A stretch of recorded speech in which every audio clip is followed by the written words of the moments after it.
Hey guys, so I have traded in the desert landscape of Arizona for some very lush, rugged vegetation here on the coastline of Southern California.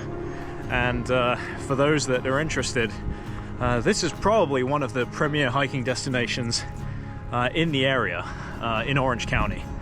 So you've got Laguna Beach a little further down the coastline, but today we are hiking Crystal Cove, which is very known for its just very beautiful and lush ridges and beach areas. And it should be about 9.5 miles according to AllTrails, and only about 1,200 or so gain, so not the monstrous gain you're accustomed to on this channel, but certainly should be a very enjoyable trip.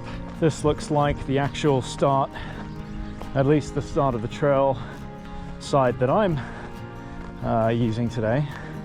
You can kind of see some information here: dogs prohibited, park hours 6 a.m. sunset, stay on the trail obviously, multi-use, fire, no littering, pretty standard stuff. Okay, so with that, let's go ahead and get started. Got to watch out for rattlers though. These are very much the main things you got to worry about. Because we're so close to the beach, you just get some really cool looking vegetation. You know, very unique, diverse vegetation. Really nice that finally we're starting to see a lot of these wildflowers pop. So really wanted to take advantage of that around this time. It's so cool to see the coastline there. Very overcast day, fairly humid. Well, humid by my standards. Being in Arizona, we have practically none.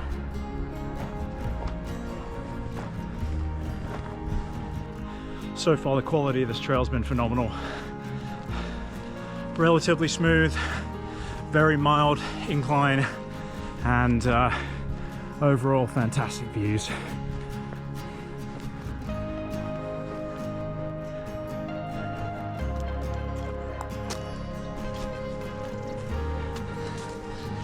I believe that is actually the loop right there. You can kind of see how the trail winds up and down those ridges there.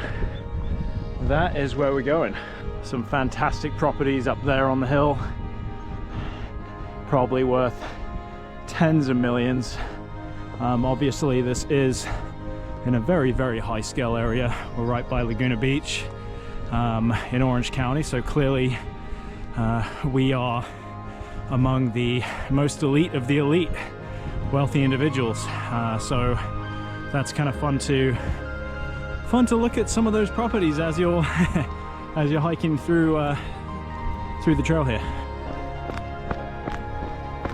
Okay, this is probably one of the more steeper parts, and we're starting to come across a few of these sort of uphill areas.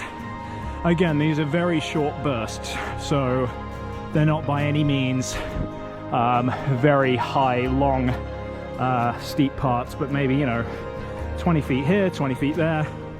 And of course, all that'll stack up and add up just over time to, you know, just over 1,200 elevation gain, which really isn't that bad, especially when you consider it's spread out over about a 10-mile period. Very mild.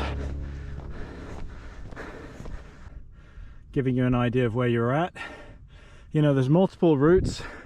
Actually, this whole area is pretty veiny in terms of trails. You can take any number of the various trails they have. Obviously, perimeter loop kind of giving you the best of all the worlds you can experience here. We're about a quarter of the way through the trail, and this is where the real fun begins. That is a fairly steep looking hill, but again, you know, very doable. I think for most intermediate hikers, this will be very doable. You can see there's a bit of trail damage, maybe from water, rain. They've had a lot of rain recently. Looks like maybe there was even a tire track here. Or maybe, yeah, maybe bikes, not sure. But just know that you're gonna have to watch your step here and there. Make sure that you don't, you know, accidentally roll your ankle on any of these cracks. Almost every so often you have these little informational bulletins, so kind of see, you know, some information about the park. Here the cactus wren is something they're trying to protect, and obviously bring awareness, and see if you can actually see one. And they actually restored a bunch of acreage for them, so that's really cool. It's glad to see that. Now we're starting to see some sandy parts. That's different. It's a welcome change. You know, this, if there's anything I can say about this trail, it's, you know, it is beautiful, but it's not consistent. There's always changing, varying ecosystems, and interestingly now, as I'm saying that, we're coming across a very cactus-filled area, which I don't think you'd ever imagine that there'd be cactus this close to the ocean, but you know, there they are. If you're looking for solitude, this probably isn't it. I mean, yeah, there are patches where you're by yourself, but this is a popular trail. So, I mean, I've run across, you know, at least 4 or 5 groups, and I'm only, you know, 20 minutes in. So, yeah, just be aware. Oh, mountain lion country. Okay, now things just got interesting. I knew there were mountain lions likely around here, but to actually have a sign, now that means it's pretty serious, or at least they're trying to make sure they bring light to it so that you take them seriously. Don't go petting mountain lions.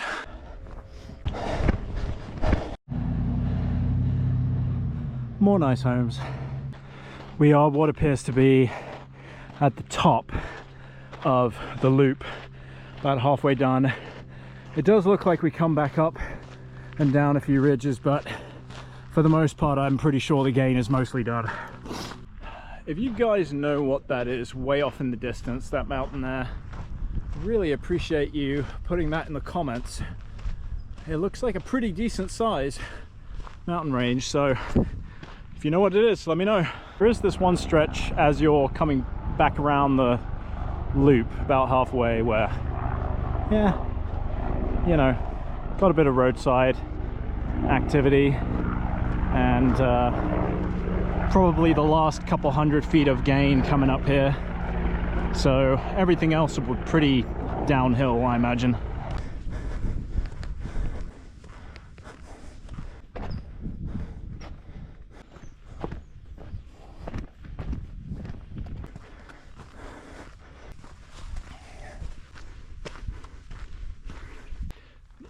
Now we're entering a fairly slender part of the trail. So this is where we have to be really careful to make sure we don't hit any rattlers.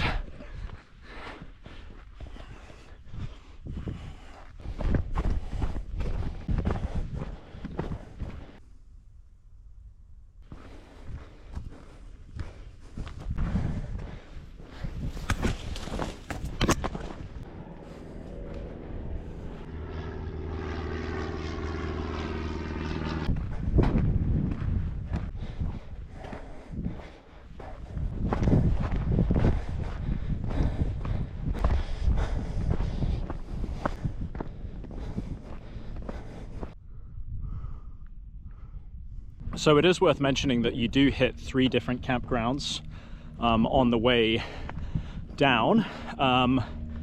Well, you start at the campground at the trailhead, but going down the other side you do hit Upper Morrow. We're at Upper Morrow right now.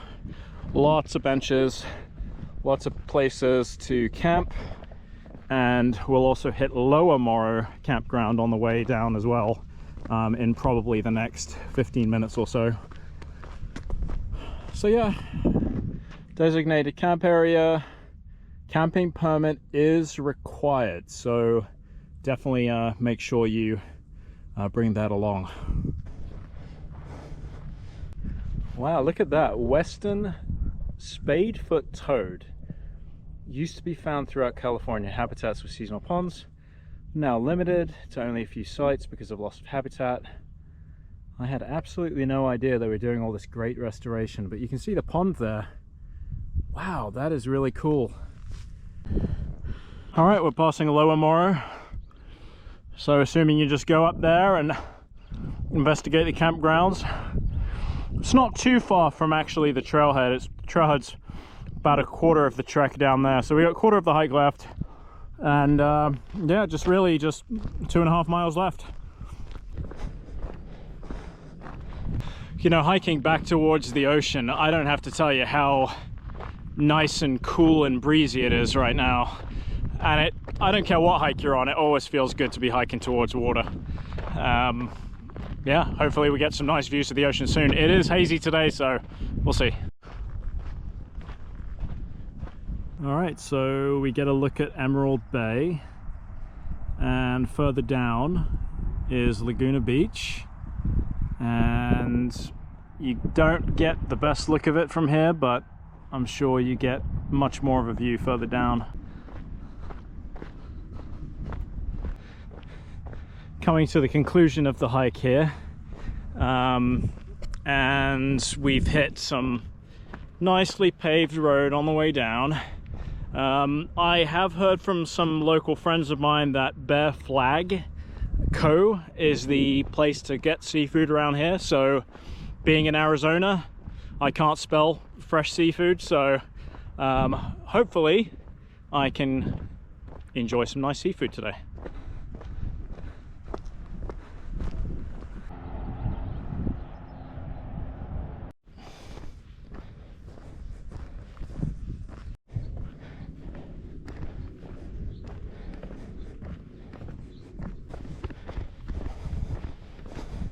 Got these really cool bridges on the way down. Of course, depending what way you go up. But on the way down here, you got these nice bridges. Okay guys, that was a wrap. Really fun trail, mostly for the views. No scrambling like I mentioned, nothing too steep. Pretty lengthy. I mean, I kind of felt like it dragged on a bit.